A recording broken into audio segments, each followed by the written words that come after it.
আসসালামু আলাইকুম। এটা হচ্ছে একটি নন frost refrigerator inverter system, double door. এটা আলমারি সিস্টেমের ফ্রিজ বা 1x1 ফ্রিজ বলে থাকি আমরা। তো এই ফ্রিজটার কমপ্লেনটাও হচ্ছে পানি পড়ে এবং ডিপে আপনার ডয়ারের নিচে বা বক্সের নিচে বরফ জমে যায়। তো এটা ওনারা কয়েকবারই কাজ করানো হয়েছে, আসলে পানি পড়ার সমস্যাটা সমাধান হয়নি বা এটাকে খুঁজে পায়নি। তো এটা যেটা হয় দেখা যায় পানি পড়ে এটা আবার আপনার যেটা হচ্ছিল এখানে যে বক্স আছে, তো ড্রয়ারগুলো যেগুলো এইগুলোর নিচে আপনার বরফ জমে যায়।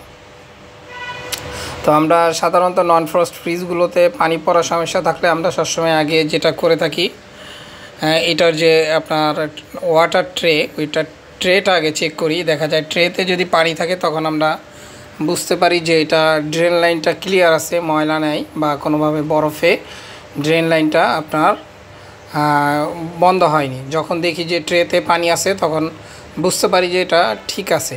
কিন্তু এটা যেটা হয়ে থাকে, এটা আপনার দেখা যায় ট্রেতেও পানি আছে, আবার দেখা যায় দিক থেকেও বরফ জমছে বা পানি পড়ছে।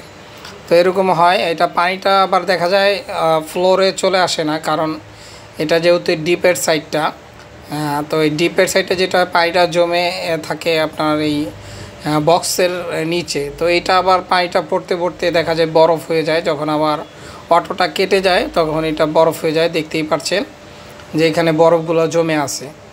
তো এইটা বরফ জমে এরকম আস্তে আস্তে অনেক মোটা হয়ে যায়।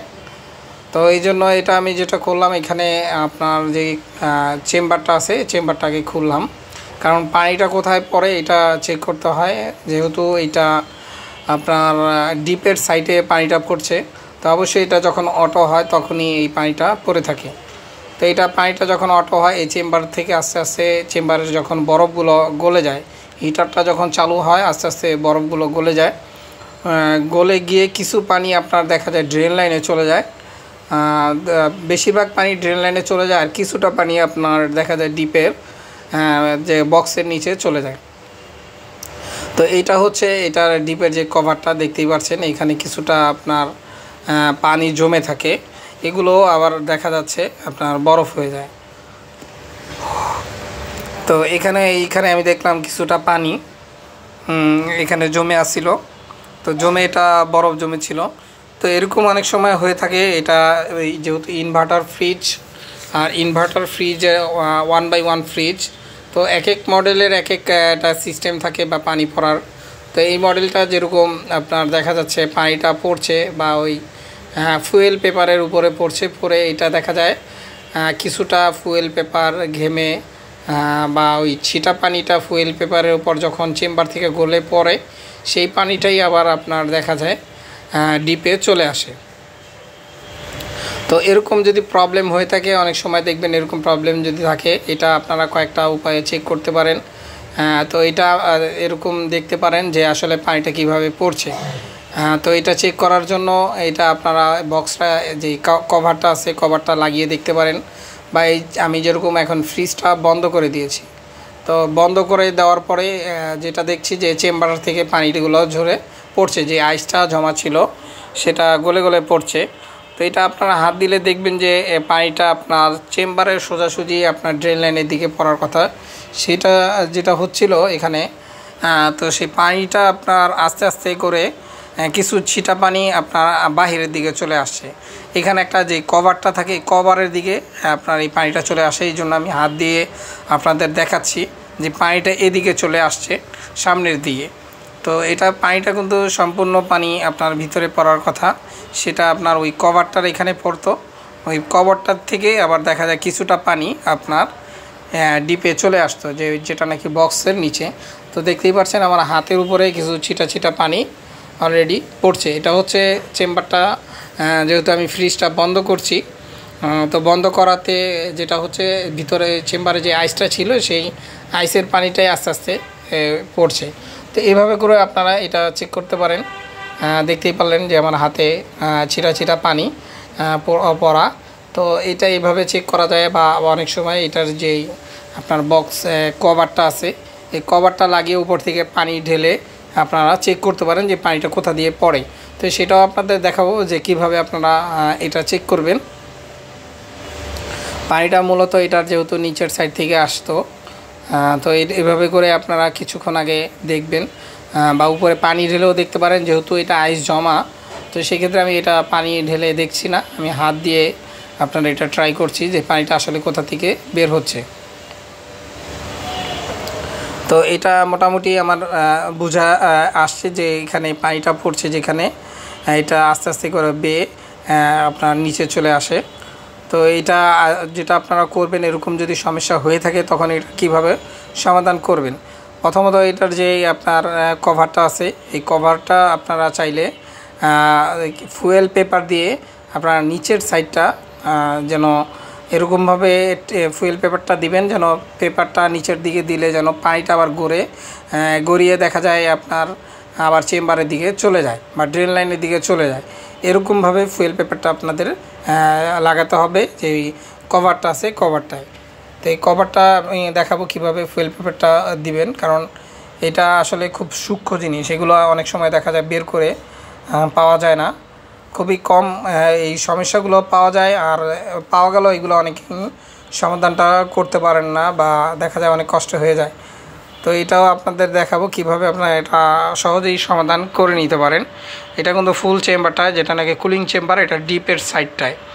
তো আমি প্রথমে যেটা করব, যেহেতু এরকম পানিটা আমি দেখেছি আস্তে আস্তে কোথা দিয়ে আসে, তো সেই ক্ষেত্রে আমি যেটা করব, আগে এটার যে চেম্বারের যে ফিন্সগুলো আছে, ফিন্সগুলো এইটার আস্তে আস্তে করে আমি একটু কিছুটা বাঁকিয়ে দিব, যেন পানিটার দিক পরিবর্তন করে ফেলে, যেন পানিটা কোনোভাবেই এখানে ছিটাটা আইসা এই কভারের ভিতরে যেন না লাগে।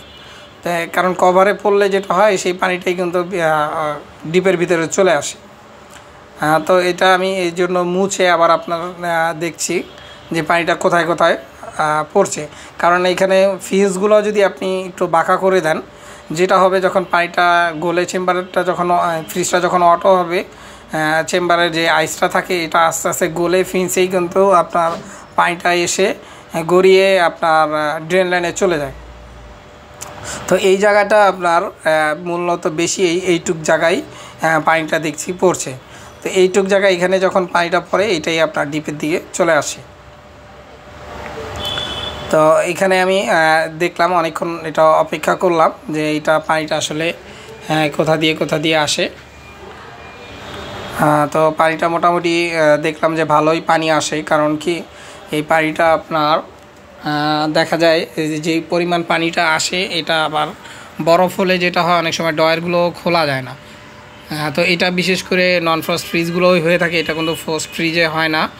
আর এটা যেহেতু নন ফ্রস্ট ফ্রিজ, এটা খেয়াল রাখবেন, নন ফ্রস্ট ফ্রিজে এটা যখন অটো হয় তখনই এই কাজটা হয়, এই সমস্যাটা হয়ে থাকে। তো এখন আমি যেটা করব, আপনার এইখানে কিছুটা আমি ককশিট বা ফোম, যেটা নাকি ফোমটা দিলে যেটা হবে, বা ইনসুলেশন, এটা দিলে যেটা হবে, আপনার পানিটা যদিও এদিক দিয়ে যে কারণে এদিক থেকে আপনার চেম্বার থেকে এদিকে চলে আসছে, তো ওই জায়গাটা আমি একটা আপনার ফোম দিয়ে দিচ্ছি, ইনসুলেশন, যেন পানিটা পড়ে আপনার যেন ইনসুলেশনের এখানে পড়ে যায়, বাহিরের দিকে যেন না আসতে পারে, যেটা ডিপের দিকে। তো এখানে আমি ছোট করে আগে একটা ইনসুলেশন দিয়ে দিলাম, তো যেন পানিটা যেহেতু এই জায়গাটুকুই আসে, তো দেখতেই পাচ্ছেন এখানে একটা ইনসুলেশন আমি লাগিয়ে দিয়েছি। তো এখানে আমি আবার কভারটাও লাগিয়ে দিলাম না। তো এই কভারটাও আমি নিচের দিকে আবার আপনার একটুখানি করেছি, ফুয়েল পেপার পেঁচিয়ে দিয়েছি। তো এখন আমি আবার উপরে কিছুটা পানি ঢেলে দিচ্ছি। এভাবে করে অল্প অল্প করে আপনি চাইলে পানি ঢেলে দিতে পারেন, কারণ এইভাবে অল্প অল্প করে পানি ঢেলে দিলে যদি পানিটা এখনও লিক করে থাকে, তখন দেখবেন যে নিচ থেকে পানিটা বের হয়ে যাবে। তো এটা চেক করার প্রথমে আপনারা চাইলে চেক করে নিতে পারেন। এটা যদি দেখা যায় আপনারা খুঁজে না পাচ্ছেন, তখন উপরের কভারটা খুলে কিছু পানি আপনি চেম্বারে ঢেলে দিতে পারেন। তো এইভাবে করে যদি আপনি আস্তে আস্তে অল্প অল্প করে পানি ঢেলে দেন, যদি লিক থেকে থাকে, তখন দেখা যায় আপনারা এটা সহজেই খুঁজে পাবেন। এটা পানিটা ঢালার উদ্দেশ্য যেন আপনারা খুঁজে পান সহজেই, কারণ অনেক সময় খুঁজে পাওয়া যায় না আসলে পানিটা কোথা দিকে আসে। তো এটা এই জন্যে আপনাদের দেখালাম পানিটা ঢেলে। তো এই হচ্ছে আপনার সম্পূর্ণ ফ্রিজটা, এটা ইনভার্টার টাচ সিস্টেম ফ্রিজ। তো এটা একটা দেখা যাচ্ছে আপনার, এটা বাইরের সাইড। তো এটার প্রোগ্রামটা হচ্ছে টাচ সিস্টেমে, এটা হচ্ছে নর্মালের সাইডটা। তো এই হচ্ছে সম্পূর্ণটাই নর্মাল, ডান পাশে হচ্ছে নর্মাল পার্ট আর বাম পাশে হচ্ছে ডিপের সাইড। সমস্যাটা ডিপের ভিতরেই, তো ডিপেই পানিটা পড়ে এবং ডিপের ভিতরেই নিচে আপনার পানিটা পড়ে জমে যায়, বরফ জমে যায় যেটা। তো দেখতেই পারলেন মোটামুটি এভাবে করে আপনারা চাইলে এরা খুব সহজেই সমাধান করে নিতে পারেন। অনেক সময় দেখা যায় সমস্যা খুবই ছোট, আসলে এগুলো খুঁজে পাওয়াটা অনেক মুশকিলজনক, এগুলো খুবই সময় দিয়ে অনেক সময় লাগিয়ে তারপরে এই সমস্যাটা আগে বের করতে হবে। তো এইভাবে যদি সমস্যাটা আগে বের করতে পারেন আশা করি খুব সহজেই কাজ করে নিতে পারবেন। তো মোটামুটি আমার কাজ শেষ পর্যায়ে। ভালো থাকবেন, সুস্থ থাকবেন। আল্লাহ হাফিজ, আসসালামু আলাইকুম।